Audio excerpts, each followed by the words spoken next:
今日からですね、ヨハネの手紙の第2に移っていきます。So we'll move on to 2 John today. イエーイ。2 John. はい。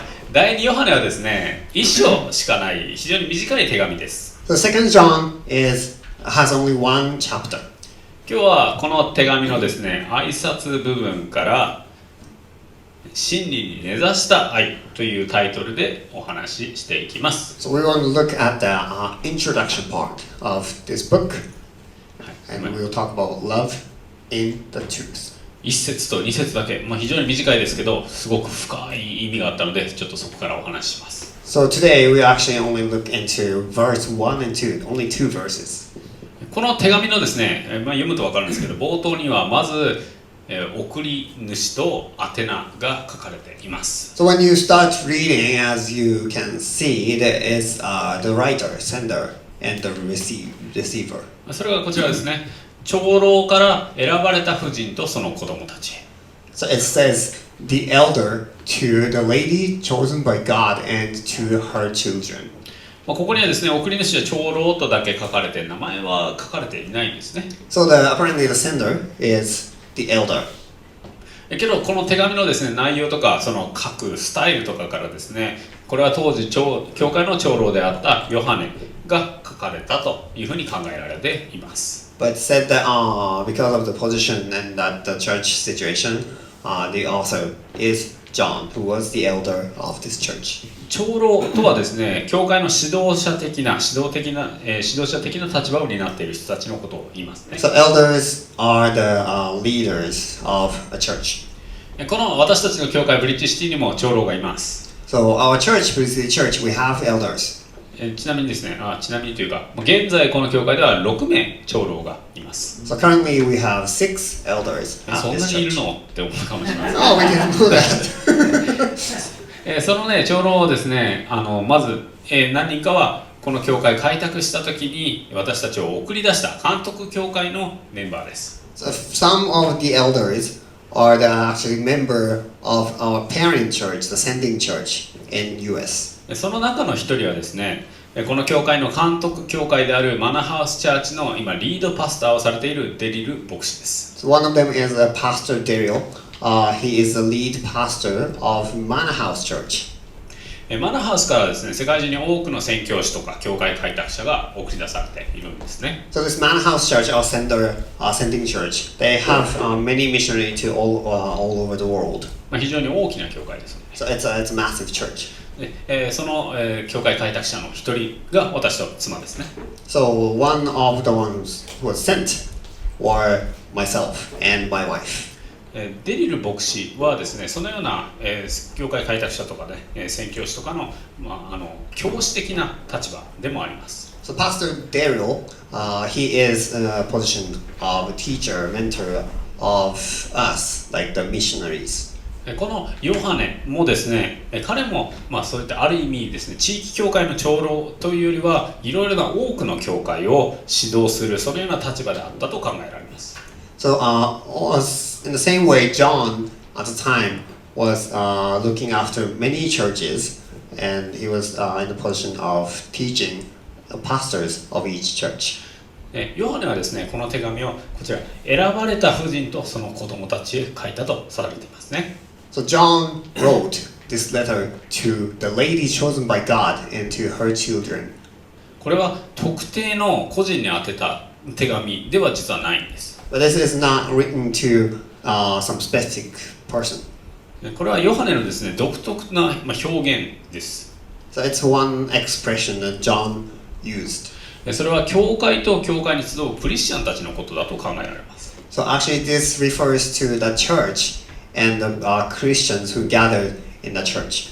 ヨハネはですね、ヨハネの福音書とか、またヨハネ黙示録も書かれましたけど、そこでですね、教会っていうのはキリストの花嫁であると伝えています。John also wrote a book of John and Revelations from the Bible, and he says that church is a bride of Christ. キリストの花嫁とは要するに選ばれた婦人のことですね。The bride of Christ is the lady chosen by God. そしてそのクリスチャンたちをですね、ヨハネはよく子供たちと呼んでいるので、そこからも、これは教会とそのクリスチャンたちに書かれたものと考えることができます。Also, he calls Christians as his children. So this letter is written for the church and the Christians. またこの手紙の内容もですね、教会とかクリスチャンに書かれて当てて書かれたものと考えるのが一番妥当です。So when you look at the contents, you can tell this letter was written for the church.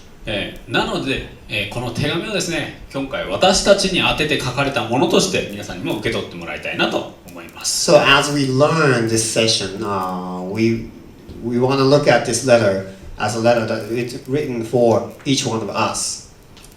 OK ですか？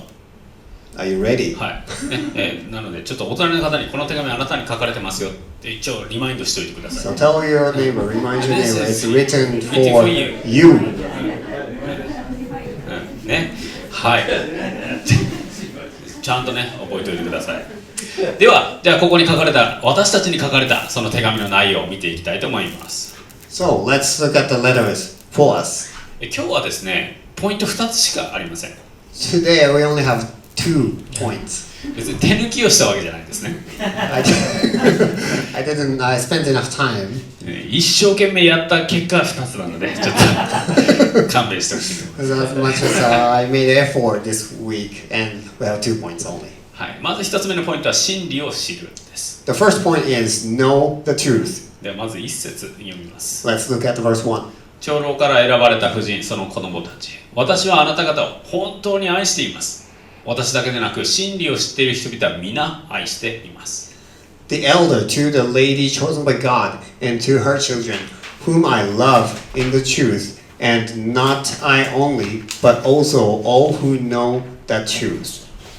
ヨハネは手紙の書き出しでですね、いきなり私は本当にあなたを愛している。もうそのようにね、スタートしています。So as he starts the letter, he said, I really love you all. このように言える人ってあんまりいないんじゃないかなと思うんですね。So not so many people start letters this way.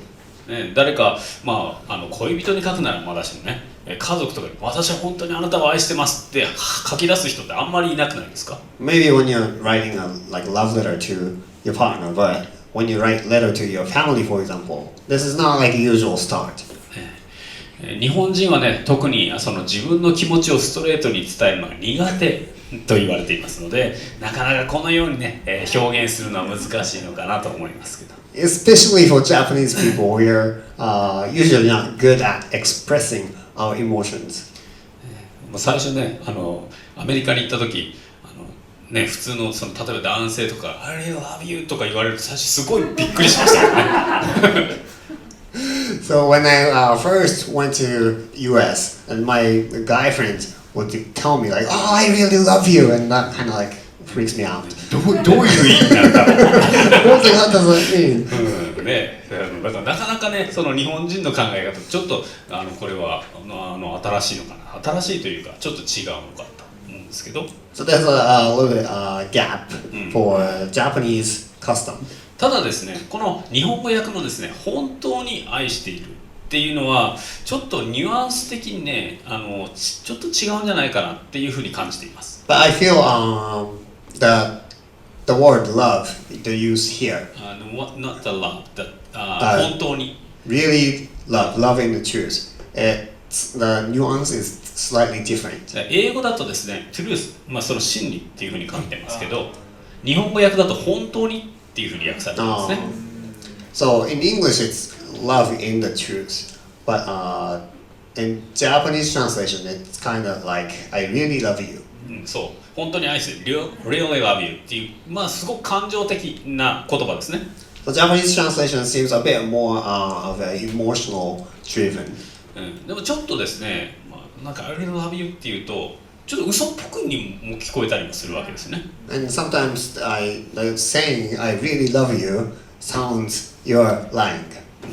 本当に愛してるってなんかちょっとネガティブな場面でも使われたりしますよね。Why do you have to put really?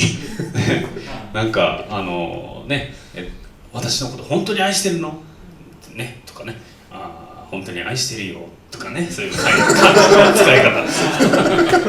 So it's like, the girlfriend's asking, like, do you really love me? Or like, husband saying, like, I really love you. ね Okay. ね Is everything okay? なんていうんですかね、ちょっといろんな人にこう手を出してください。ね、本当に自分が愛してるのは君だけだよとかね、そういうふうに言ったり、そういう時に使ったりもうするわけです。Or some people would use when they like date many people and then they say like someone I really love you is just you, only you. その本当ってのはもうこれはもう嘘ですよね。もう信用できません。So what does this really mean? ここで本当にと訳されている言葉はですね、言語のギリシャ語ではアレイシアって言います。But the word translated as in the truth really is in Greek it's aletheia.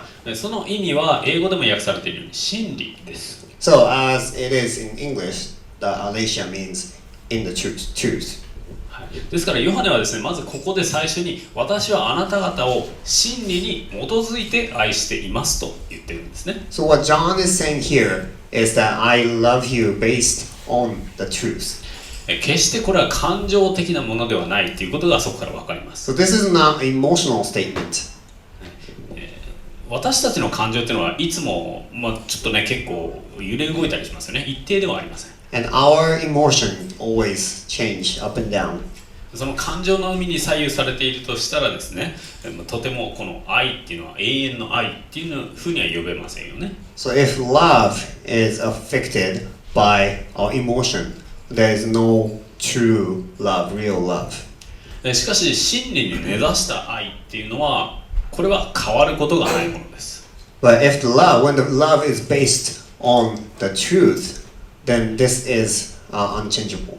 私はあなたを真理に根ざして愛している。そう言われたら、その真理は不変ですから変わらないんだということを強調しているわけですね。When you say I love you in the truth, that the truth is something that does not change. ではヨハネの言う真理とは何なのか。So what's the truth John is talking about here? 聖書はそれを非常に明確に示していますよね。The Bible is very clear about this. それはイエス・キリストです。The truth is Jesus Christ. イエスはですね、このように言われました。Jesus said, ヨハネの福音書の14章6節、私が道であり、アレイシア、真理であり、命なのです。私を通してでなければ誰も父の身元に行くことはできません。The book of John 14:6 says, Jesus answered, I am the way and the truth and the life. No one comes to the Father except through me. これはもうすごく大胆な発言だと思うんですね。So this is a bold statement. 何かが真理っていうことはできると思うんです。You can say like this thing is truth. 年を取ってくるとお腹が出てくる。これは真理かもしれません。When you become older, your belly sticks out. That's the truth. けど彼はですね、私が真理だと言ってるんです。But Jesus said, I am the truth. なかなかすごい発言です。So this is very impacting. イエスはですね、また別の箇所で神がこのことを証しする、その助け主を使わすと伝えています。And also Jesus said that God will testify this and he will send the messenger. 15章の26節、私が父の元から使わす助け主、すなわち父から出るアレイシア、真理の御霊が来るとき、その方が私について証ししてくださいます。When the advocate comes, whom I will send to you from the Father, the Spirit of truth, the Aletheia, who goes out from the Father, he will testify about me. 御霊は、聖霊はですね、イエス・キリストについて証しをする方です。The Spirit testifies about Jesus Christ. 私たちがイエス・キリストを信じているのはこの御霊の働きによります。And it's the work of the Spirit that we believe in Jesus Christ. 私たちはこの御霊が来られて、そのおかげで真理を知り、イエスを信じ、滅びから救われました。The Holy Spirit came into our life, and because of that, we got to know the truth, and we accepted Jesus Christ.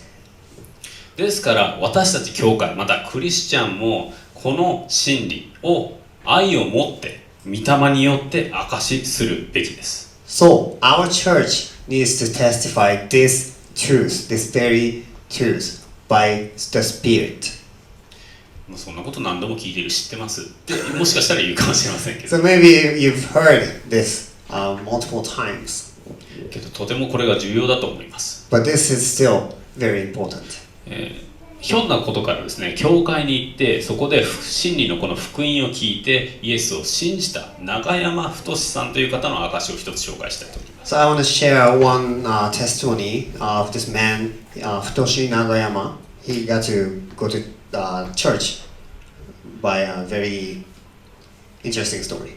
永山さんですね僧侶になるための儀式とか修行も受けたほどの熱心な仏教徒でした。He was very passionate Buddhist, and he went through all the trainings to become a monk. ある時ですねその永山さんはお付き合いで行った教会でこの先ほどのイエスの言葉を耳にしたんですね聞いたんです。 And he had some occasion to go to a church, and then Christian church, and he heard about Jesus Christ, the Bible. 考えてみてください。仏教徒が教会に行って私が道であり、ね、そして真理であり命なのですというキリストの言葉を聞いたその感情どんな感じなんでしょうね。 So this strong Buddhist man went to a church, and he heard that Jesus said, "I am the way, the truth, and the life." So how would he felt? 真理に到達するにはこの道しかない他はないこの道だけだイエス・キリストだけだそういうメッセージを聞いた彼はもう非常に腹立たしさを覚えたと言います。 So this is the message of the Bible, that Jesus is the only way to come to the truth and come to the life.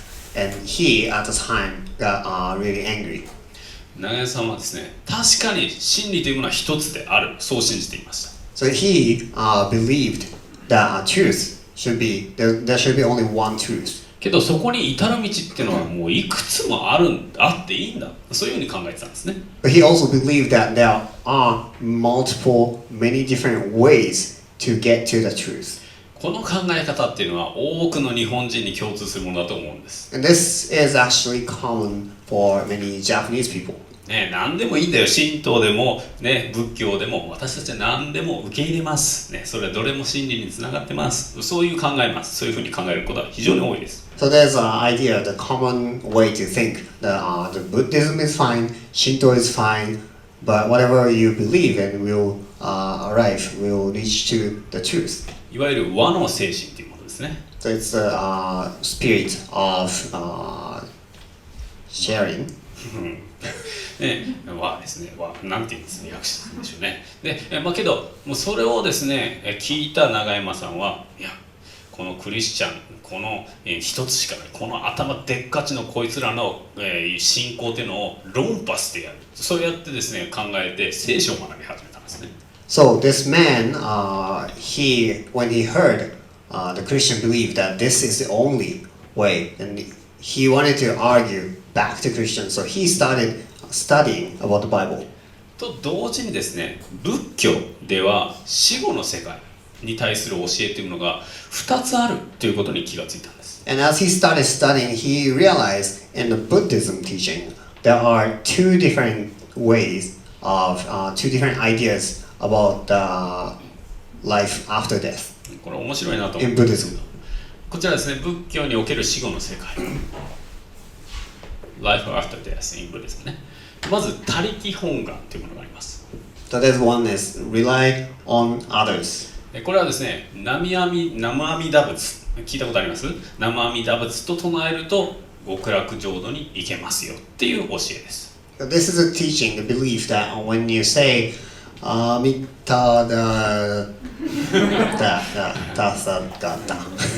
if you chant this, then it will bring you to the Buddhist paradise. はい。でもう一つはですねこの世のおける私たちの行いによってこちら天国道 God World Division ね、Human Dimension とか、人間道、修羅道、畜生道、餓鬼道、地獄道そのような、六道にこうなんていうんですかレインカーネーション、復興輪廻するっていう教えです。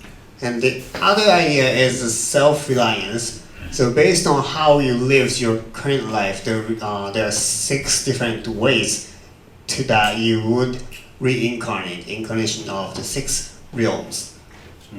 だからこの考え方にあれすると、今私たちは人間道にいるっていうことになりますよね。So based on this, apparently we are in the human division right now. ね、だけどですね、このことをですね考えていたときに、どうやらここで言われている極楽浄土とあちらのですね天国道っては同じ場所ではないっていうことに気がついたんですね。And then he also got to realize apparently this left side Buddhist paradise and the right side God world, heaven ね。heaven world. It's different paradise. あれ生阿弥陀仏っていうとこっち行くけど行いやってるとこじゃあどこ行くんだよっていうふうになったわけです。So then he started struggling, and when you chant this and you go to Buddhist paradise, but based on what you do, and you might go to the different ways, and so where am I gonna end up with? でこの矛盾に気がついたですね永山さんは、じゃあそもそも仏教の創始者であるお釈迦様は死後の世界をどのように考えていたのかっていうのが気になって調べ始めたんです。Then he started studying. So, anyways, the founder of Buddhism, Shaka, what was his understanding of the life after death? するとですね驚くべきことが分かったんです。And then there was a surprise for him. それはですね釈迦自身はこの輪廻転生とか死後の世界っていうもの自体を否定していたんですね。And he came to know that Shaka he had denied the reincarnation or the life after death. 信じていなかったんです。So the founder didn't believe those things. 永山さんは仏教っていうのはこれは救いに至る道を探すものではないんだということに気がつきました。So he realized the Buddhism is not the way to find the way for salvation. 何かそれはただの哲学であるということに気がつきました。 He realized it was a philosophy. どのようにこの人生を生きるかです。 How you should live your life. 哲学的このような思想では誠の神を知ることはできない。彼はそう気づきました。 And he realized that based on a philosophy, you cannot know God, true God. なぜなら、後のですね釈迦の弟子たちがそうしたように人が神様とか仏それを作る、その神自分が作ったものは自分を救うことはできないからです。 Because those gods in Buddhism, those beliefs, is something that created by human, the Shaka's disciples. So something that human created cannot save human. むしろ逆で誠の創造者である神が釈迦をも創造し、そして人を救いに導くことができる。そう気づいたんです。So he realized that a real God, the creator of this universe, created Shaka or all the other human beings. And that God is the only God who can save human. そして聖書にはその真理が書かれているということに気がついたんです。 And what the Bible says is the truth. そこで彼はイエス・キリストを信じました。Then he accepted Jesus Christ. 非常に興味深いストーリーだと思いません？ It's quite interesting story. 彼は今ですね、聖書フォーラムの代表として聖書を世界中で教えるという働きをされています。So he is one of the representatives of the Bible Forum, and he teaches about the Bible all over the world. けどこの真理の探求のきっかけっていうのは教会が真理を語ったことなんですね。But the trigger why he got to know this truth is that because church he was talking about the truth. 真理は時には人を不快にさせるかもしれません。 The truth sometimes make people angry or not feel comfortable. 救いの道は一つしかない。そう言います。 The truth says there's only one way for salvation. その道はイエス・キリストだ。私たちはそう言います。And that way is Jesus Christ only. けどそれはですね、人によっては、いや何言ってんだ、怒らせるわけです。Maybe that's not comfortable for some other people to hear. それでですね、私たちはついこう真理をですね、オブラートに包んでこう渡そうっていうふうに考えたりもするわけです。And sometimes we feel maybe we should make it a bit more soft and to share the gospel to other people. けど、それでは誰も滅びの道から救われることはできません。But that does not save people from the perishing. 最近非常に水難事故が増えてますよね。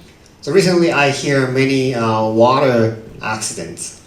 もし私がそのすぐ近くの川、ここは絶対に危ないって知っていたら、ね、そうしたら誰かがね、そこに行くって聞いたときに何て言うでしょうか。So if I know this river is quite dangerous, and when you hear this, your friend is going to the river to play. ここは危ないけど、多分気をつけてれば大丈夫だと思うよって言うでしょうか。When we say that I heard that river is dangerous, but if you're being careful, maybe you'll be fine. 多分自分の子供だったら、いやそこ絶対に危ないから絶対に行っちゃダメって言うと思うんですね。But if it's my kids who are going to the river, I would tell my kids, that's dangerous river, do not go there. 本当にその人を愛しているなら、多分憎まれてでも止めると思うんです。And if we love that person enough, then we will not care if that person feel uncomfortable, but we will tell them not to go. 真理に根ざした愛というのはそのようなものなんですね。So love in the truth is this kind of love. では私たちは本当に愛しているでしょうか。 So do we love people in the truth? ヨハネは真理を知っている人々は皆愛しています。そう言いました。John said he loves everyone who know the truth. すごいチャレンジされませんこれ。So it's very challenging for us. ねではですね、じゃあどうしたらそれが可能なのかっていうのが次のポイントで書かれています。So let's move on to the next point. それは真理にとどまるということです。The second point is to remain in the truth. それが2節にあります。So let's look at verse 2. 愛している。それは真理は私たちのうちにとどまっていつまでも私たちと共にあるからですとヨハネは伝えています。John said, because of the truth which lives in us and will be with us forever. 人はですね、イエスを信じることで滅びから救われます。We are saved from the perish by believing Jesus Christ. でもそれで終わりじゃないんですね。But that's not the end. よし、よっしゃ、天国に行く方法分かりました。ありがとうございます。イエス・キリストを信じます。じゃあ、ピーサー、でも好きにします。そういう人もいます。Now some people are like, okay, thank you. I got to know how to go to the heaven and I believe Jesus. Thank you. Peace out. ね、残念ですが、こういう人は真理のかけら、もう本当にちょっと前後知ってるわけじゃないんですね。But those people, unfortunately, they only had a tiny bit of the truth. 真理にとどまるとは私たちの生き方をそもそも変えるものです。So remaining in the truth is something that is gonna change your life. 真理を知って真理にとどまるとき、真理は私たちの生き方をチャレンジします。When we remain in the truth and when we walk with the truth, then the truth will challenge your life. 少し前のことです。A little bit ago. 礼拝前のですね、祈りの時間にこちらのアンソニー君がですねこんなこと言いました。So in prayer time before the service, Anthony shared this. 福音書を読むと落ち込むことがあります。そう言ったんですね。He says, when I read Gospels, sometimes it makes me disappointed. 4つの福音書にはですね、それぞれイエス・キリストの歩みが記されています。So there are 4 books of Gospels, and they tell you about the walk of Jesus Christ. そのイエスの生き方を見て、常日頃の自分の生活を振り返るわけですね、読むときは。When we read about Jesus' life, then we compare his life against what we are doing right now. すると、いや、こんな生き方でいいのかなと問われて、叱られているっていうふうに思う。それがあるということだと思います。Sometimes when we read that, we wonder am I living right? Am I doing things right? 確かにそれは私も感じます。So I feel that sometimes.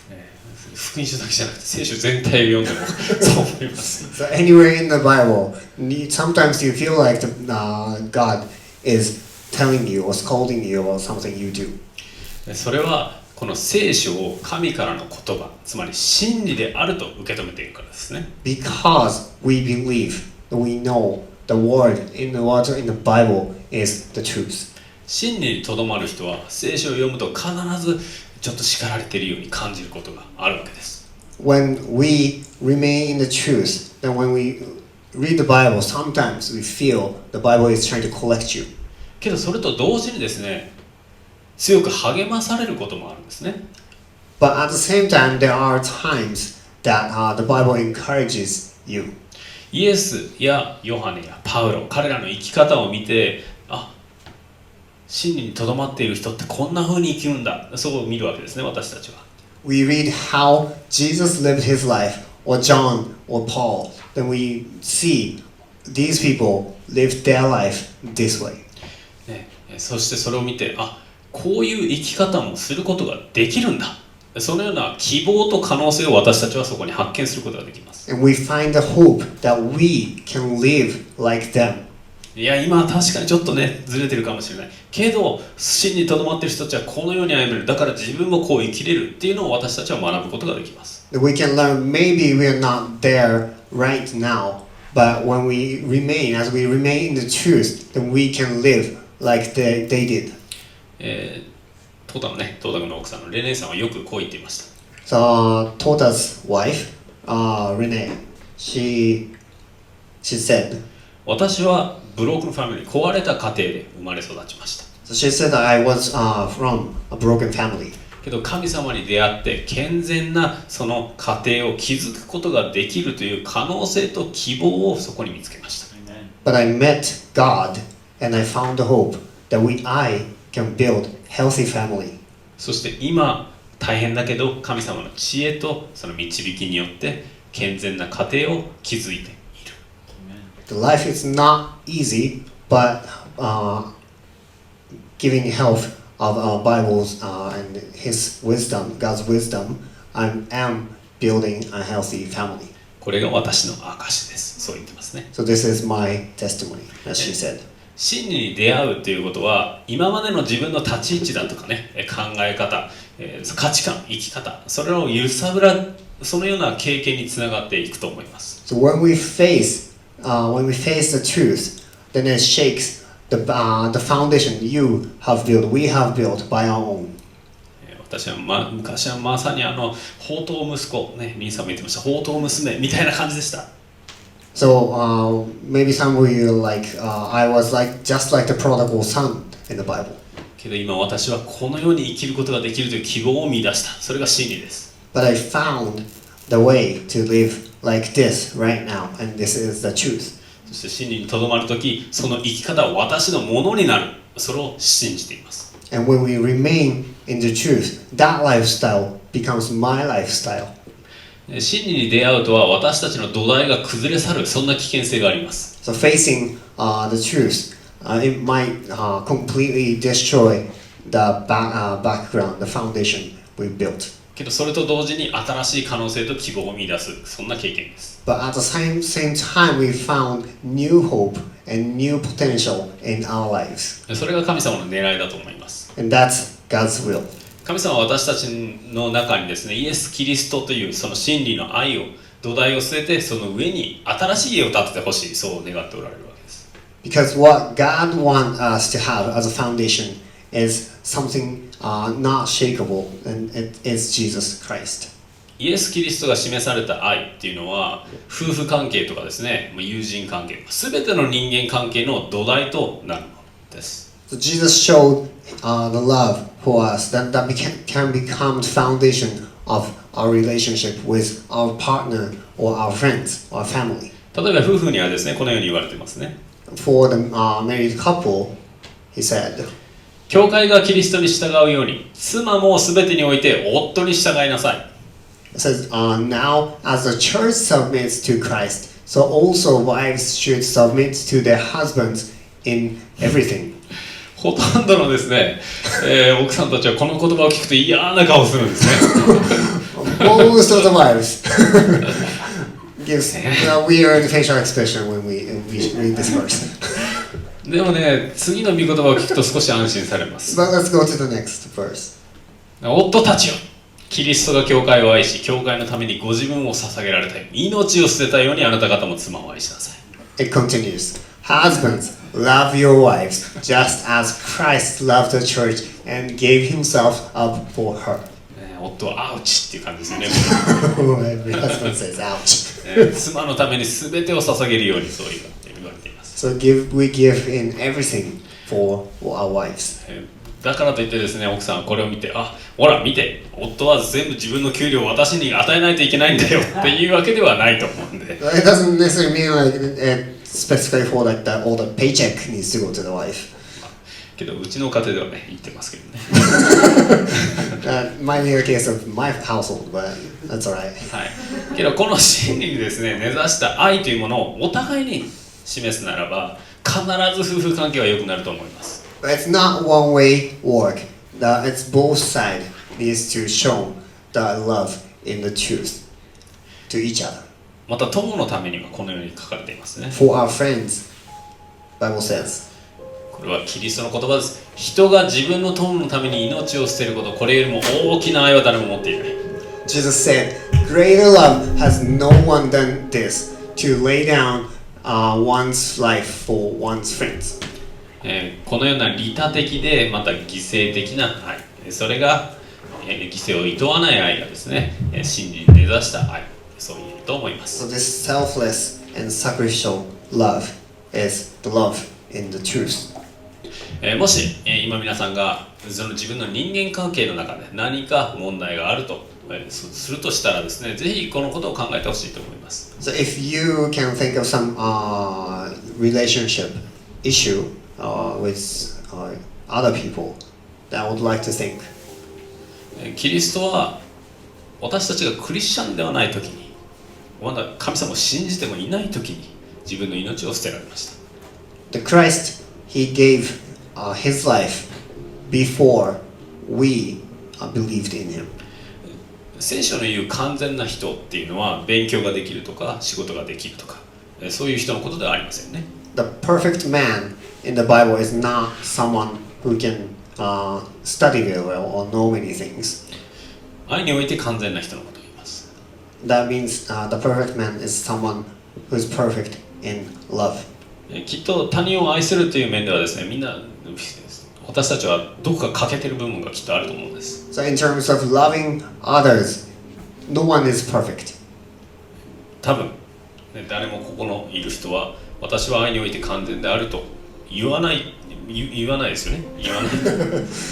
No one can probably say confidently, and I have perfect love.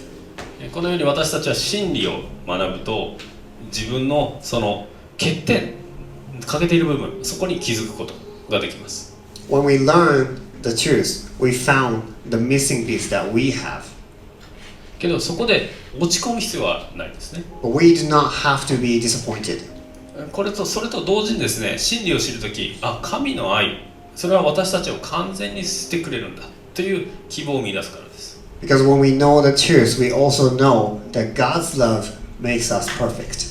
なぜなら、この愛を完全に全うされたイエス・キリストが私たちのうちにおられ、私たちと共におられるからです。Because Jesus Christ, who accomplished this perfect love with selflessness, comes in us, resides in us, and walk with us. ヨハネのこの言葉、この真理はキリストのことですね。キリストは私たちのうちにとどまり、いつまでも私たちと共にあるから。だから愛せるんだと言っています。John said, because of the truth, because of the Christ who lives in us and will be with us forever. ヨハネが私はあなたを本当に愛しています。そう大胆に言えるように、私たちもそのように、大胆に言えるような愛をですね、実践家となっていけるように祈りたいと思います。So as John told his churches that I love you in the truth, then we want to be the one who can tell this in our real life.